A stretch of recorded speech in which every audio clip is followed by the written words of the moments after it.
여러분 안녕하십니까. 목요일 아침 여수 MBC 뉴스투데이입니다. 올겨울 우리나라 해역에 저수온 현상이 예상되고 있습니다.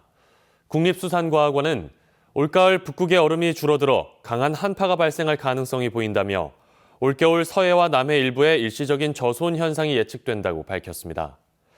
수가원은 양식생물을 미리 출하하거나 사육 밀도를 조절하는 등 양식생물 관리에 만전을 기해줄 것을 당부했습니다. 올해 태풍 피해를 입은 벼의 매입 물량이 당초 예상보다 늘면서 쌀값 인상을 견인하고 있습니다. 전라남도는 지난 10월 25일을 기준으로 80kg 가마당 18만 8,476원이던 쌀값이 한 달 뒤인 지난달 25일 19만 204원으로 상승 추세를 이어가고 있다고 밝혔습니다. 전남도는 지난달 말 기준 태풍 피해를 입은 벼 15,200톤을 전량 매입하면서 자연스럽게 시장 격리 효과가 발생해 쌀값 상승에 긍정적 효과를 미치고 있는 것으로 분석하고 있습니다. 전남도의 올해 공공비축 미국 매입은 지난달 말 현재 10만 4,400톤으로 계획 대비 84%를 기록하고 있습니다. 준산간 지역인 순천 외서면 일대는 국내에서 대표적인 딸기 육묘 생산지로 잘 알려져 있습니다. 고령화와 수요 감소 등의 이유로 육묘 산업이 조금씩 활기를 잃어가면서 아예 딸기 농사로 눈을 돌리는 농가들이 늘고 있습니다. 문형철 기자입니다. 30년 넘게 딸기 육묘를 재배하고 있는 순천의 한 농가. 비닐하우스 5동 2,300제곱미터 면적에서 육묘를 생산해 올해 6,500만 원의 소득을 올렸습니다. 밤에 조금 온도가 내려가고 그러니까 모종 키우기엔 적정하죠. 200평당 해가지고 한 1,600에서 한 1,800선 나오니까. 이 일대에서 딸기 육묘를 재배하는 농가는 모두 50여 곳. 올해 생산 규모는 761만 주, 판매액은 25억 5천만 원을 기록했습니다. 이렇듯 순천 외서 지역은 여전히 전국에서 손꼽히는 딸기 육묘 생산지지만 예전 같은 활기를 찾아보기는 어렵습니다. 재배 면적은 8년 전에 비해 절반 이상 줄었고 농가 수는 3분의 1 수준으로 급감했습니다. 고령화에 따른 인력 부족이 가장 큰 이유입니다. 게다가 딸기를 키우는 농민들이 육묘까지 자체 재배하는 경우가 늘면서 남은 농가들의 고민도 깊어지고 있습니다.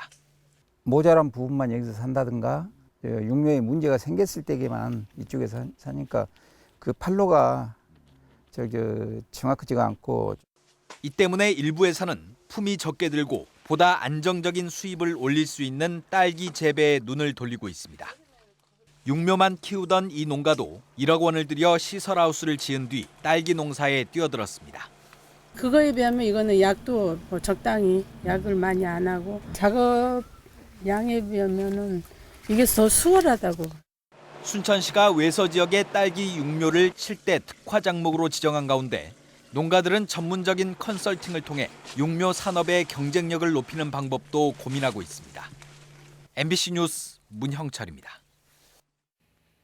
여수시 공무원의 90%가 시청 별관 신축에 찬성한다는 조사 결과가 나왔습니다. 여수시 공무원 노동조합이 직원 2,186명 가운데 1,247명이 참여한 설문조사 결과를 집계한 결과 찬성한다는 응답이 89.5%, 반대한다는 응답이 6.5%로 나타났습니다. 공무원 노조는 이 같은 조사 결과를 공개하며 시민 편의와 행정 효율성을 위해 통합청사 운영을 위한 시청 별관을 조속히 건립해 줄 것을 집행부와 시의회에 요구했습니다. 지역축제 활성화를 위해 다양한 의견들이 제시됐습니다. 지역 내 축제들의 발전 방안을 논의하는 2019 광양시 축제위원회에서 참석자들은 올해 열린 다양한 축제에서 교통체증과 향토음식 부족, 정체성 미비 등의 문제점이 발생했다며 특히 매년 큰 변화 없이 반복적으로 개최되는 경향이 있다고 지적했습니다. 참석자들은 또 대형 행사와 연계한 축제 개최와 젊은 층을 위한 체험거리 확대, 적극적인 소셜미디어 활용 등 구체적인 방안도 건의했습니다. 10억 원이 넘는 시 예산이 투입되고도 찾는 사람 한 명 없이 방치되고 있는 곳이 있습니다. 바로 여수시 농업체험학습장인데요.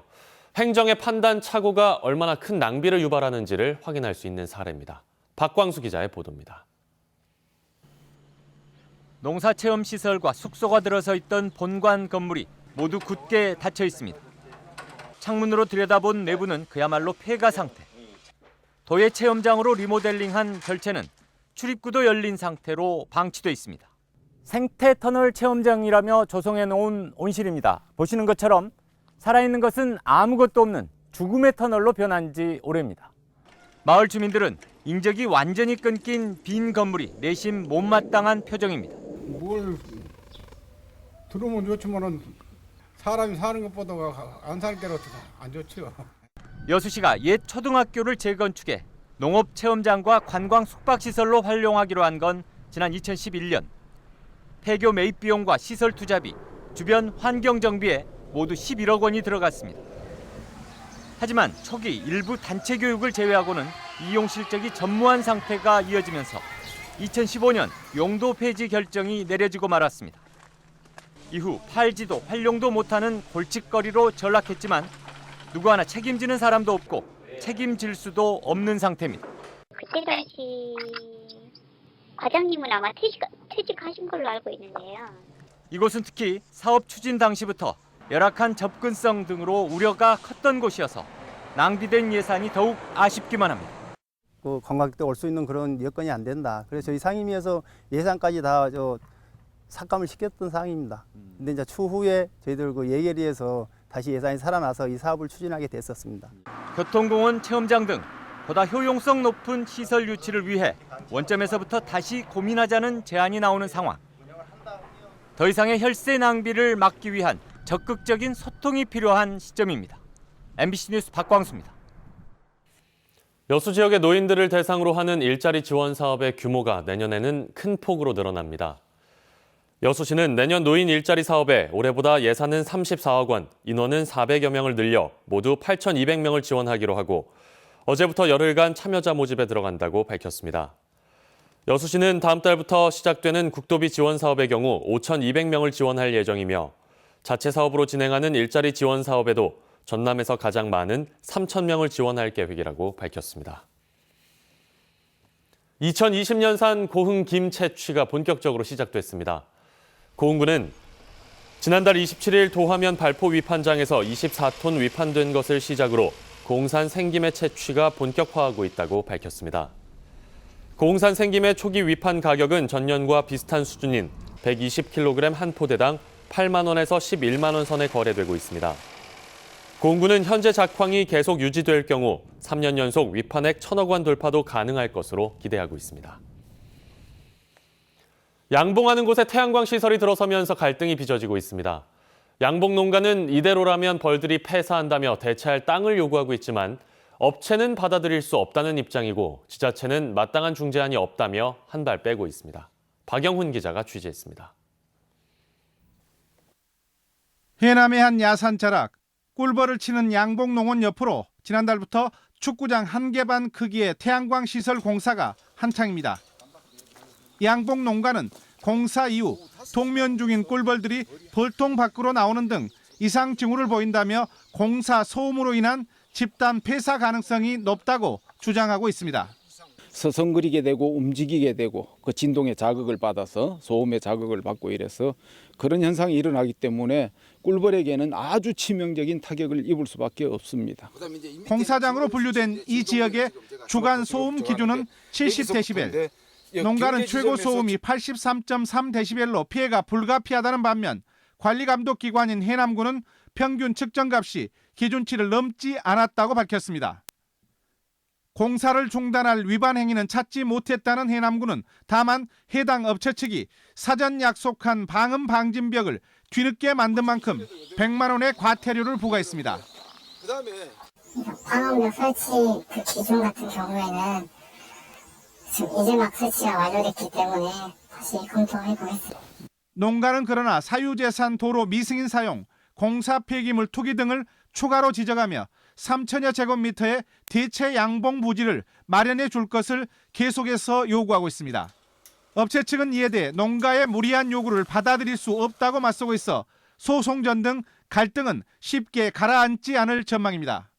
MBC 뉴스 박영훈입니다. 여수의 휴양형 의료관광 인프라를 마련하기 위한 체계적인 대책이 공개적인 자리에서 논의됩니다.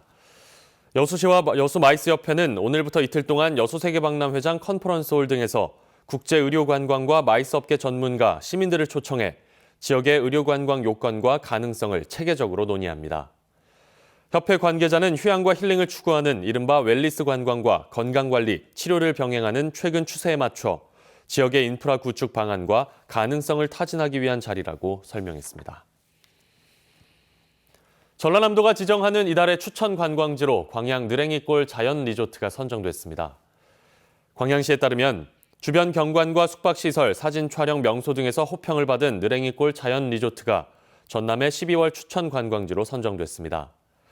지리산과 백운산 자락에 위치한 느랭이골 리조트는 편백나무 숲과 동절기 점등 행사로 방문객들이 최근 늘고 있습니다. 전남 동부 지역의 발전을 위한 주요 전략들이 제시돼 앞으로 추진 방향에 관심이 모아지고 있습니다.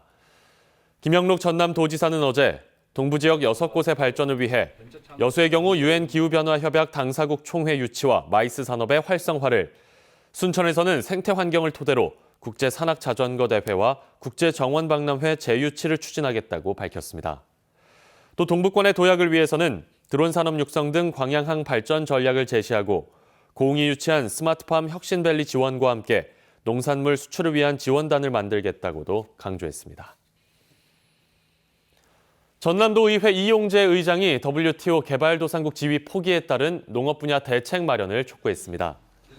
이용재 의장은 전국시도의회 의장협의회 제9회 임시회에서 세계무역기구 개발도상국 지위 포기에 따른 농업 분야 대책 마련 촉구 건의안을 제출하고 피해 최소화를 위해 직불금 확대 등 대책 마련이 필요하다고 주장했습니다. 이 의장은 또 해양 영토의 수호와 도서민들의 삶의 질 향상을 위한 연안 해상교통 대중교통화 촉구 건의안도 함께 제출했습니다. 전국시도의회 의장협의회는 이번 임시회에서 채택된 안건들을 전국 17개 시도의회 의장 공동으로 중앙정부에 건의할 예정입니다. 광양 지역의 다문화 부부들이 기업 봉사단의 지원으로 합동 결혼식을 올렸습니다. 광양제철소는 어제 직원 350여 명으로 구성된 프렌즈 봉사단의 지원을 통해 광양에 거주하고 있는 다문화 부부 4쌍이 합동 결혼식을 올렸다고 밝혔습니다. 광양제철소 프렌즈 봉사단은 경제적 어려움 등으로 결혼식을 올리지 못한 다문화 부부를 위해 지난 2007년부터 합동 결혼식을 지원하고 있습니다. 겨울철 농업 피해를 최소화하기 위해 농업재해 대책이 추진됩니다. 농림축산식품부는 오는 10일부터 내년 3월 15일까지 농업재해 대책 상황실을 운영하고 지자체 등을 통해 농민들에게 기상정보와 농작물 관리 요령을 홍보하는 한편 비닐하우스 등 각종 농업시설물을 대상으로 안전점검을 진행할 계획이라고 밝혔습니다. 농식품부는 올겨울은 기온 변화가 크고 대설과 한파, 강풍 등으로 인한 농작물 피해가 우려된다며 농가들의 각별한 주의를 당부했습니다. 국세청이 상습 고액 체납자들을 공개한 가운데 전남에서도 개인과 법인 다수가 포함됐습니다.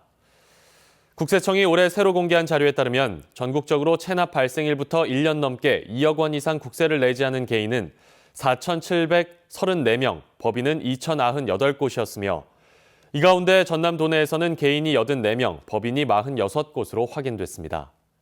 또 체납자 주소와 법인 소재지를 기준으로 전남 동부 지역에서는 개인 34명, 법인 13곳이 포함됐습니다. 이번에 공개된 상습 고액 체납자 명단은 국세청과 세무서 게시판에서 확인할 수 있습니다. 고흥군의 어깨동무 봉사단이 올해 한 해 모두 8,300여 건의 지역생활 민원을 해소하는 성과를 거뒀습니다. 고흥군에 따르면 생활 속 불편 사항을 찾아가 해결해주는 어깨동무 봉사단이 지난 3월 12일 첫 활동을 시작한 이후 8,300여 건의 활동 실적을 기록했습니다. 뚝 떨어져 있고요. 한낮 기온도 영상 7도 안팎까지 올랐던 어제와 비교해서 영하 2도 선에 머물겠습니다. 칼바람이 더해지면서 체감 추위는 이보다도 훨씬 낮아질 걸로 예상되고 있으니까요. 더욱더 옷차림 따뜻하게 해주셔야겠습니다. 찬바람을 타고 서해안에서는 눈구름대도 또 만들어지겠습니다. 오후부터 밤 사이에 호남 서해안과 제주 산지로는 1cm 안팎의 적설이 예상되고 있고요. 주말인 모레는 서울 등 중부지방에 비나 눈이 올 텐데 이번에도 양은 그닥 많지 않을 걸로 예상됩니다. 오늘 내륙의 하늘 온종일 맑게 드러나겠고요. 공기도 계속해서 청정하겠습니다. 다만 영동 지방에서는 건조함이 계속돼서 불씨 관리 잘해주셔야겠습니다. 현재 경기 북부와 강원 북부 지방에는 한파주의보가 발효 중인 가운데 철원은 영하 6.3도까지 떨어져 있고요. 서울도 영하 4.5도, 대전도 영하 2도 안팎까지 떨어져 있습니다. 한낮 기온도 서울이 영하 2도, 대전 2도로 중부지방은 어제보다 크게는 최고 10도까지 크게 떨어지겠고요. 대구도 5도 선에 머물겠습니다. 이번 강추위는 주말인 모레부터 차츰 누그러질 전망입니다. 날씨였습니다.